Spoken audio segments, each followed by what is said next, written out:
హనుమత్ జయంతి భక్తి, శక్తి, ఆధ్యాత్మిక పరిమళం. నమస్కారం. మన హృదయాలలో అపారమైన భక్తిని, మన జీవితాలలో అపారమైన శక్తిని నింపే ఒక మహోన్నత పర్వదినం హనుమత్ జయంతి. చైత్ర పౌర్ణమి నాడు జరుపుకునే ఈ పవిత్ర రోజు కేవలం పండుగ మాత్రమే కాదు, ఇది మనలోని ఆత్మశక్తిని మేల్కొల్పే ఆధ్యాత్మిక అవకాశం. హనుమంతుడు ఎవరు? అంజనీ పుత్రుడు, వాయుపుత్రుడు, శ్రీరాముని పరమ భక్తుడు. హనుమంతుడు అంటే కేవలం బలం కాదు, భక్తి, వినయం, ధైర్యం, జ్ఞానం అన్నీ. రామాయణంలో ఆయన పాత్ర చూస్తే మనకు ఒక విషయం స్పష్టమవుతుంది. భక్తితో చేసిన పని ఎప్పుడూ అసాధ్యం కాదు. హనుమాన్ ఆరాధన వల్ల కలిగే ఫలితాలు. గ్రహదోష నివారణ. జ్యోతిష్య ప్రకారం హనుమంతుణ్ణి ఆరాధిస్తే కుజదోషం తగ్గుతుంది. శనివారం రోజున హనుమత్ జయంతి వస్తే అది శని ప్రభావాలను తగ్గించే మహాయోగం. మానసిక బలం, భయాల నివారణ. హనుమాన్ చాలీసా చదివినప్పుడు మనసులో ఉన్న భయం కరిగిపోతుంది, ఆత్మవిశ్వాసం పెరుగుతుంది.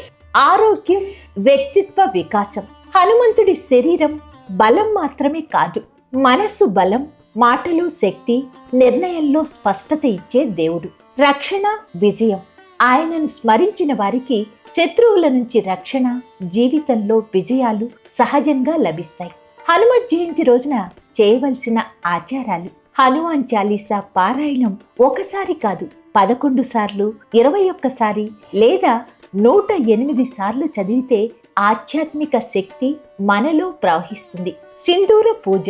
హనుమంతుడికి సింధూరం అంటే ఎంతో ఇష్టం.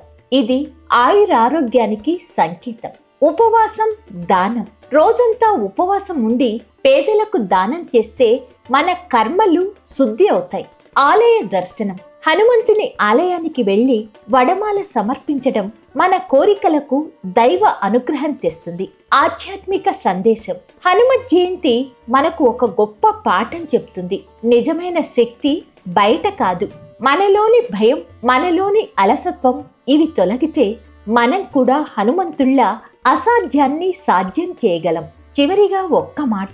మనోజవం మారుత తుల్యవేగం, జితేంద్రియం బుద్ధిమతాం వరిష్టం. ఈ శ్లోకం మనకు చెప్తుంది, మనసు వేగంగా, ఇంద్రియాలు నియంత్రణలో, బుద్ధి శక్తివంతంగా ఉంటే మన జీవితం విజయవంతం అవుతుంది. ఈ హనుమత్ జయంతి సందర్భంగా ఆ ఆంజనేయ స్వామి కృప మనందరిపై ఉండాలని కోరుకుంటూ జై హనుమాన్. ఇలాంటి మరిన్ని ఆధ్యాత్మిక విషయాల కోసం అవునా ఛానల్ని తప్పకుండా సబ్స్క్రైబ్ చేయండి.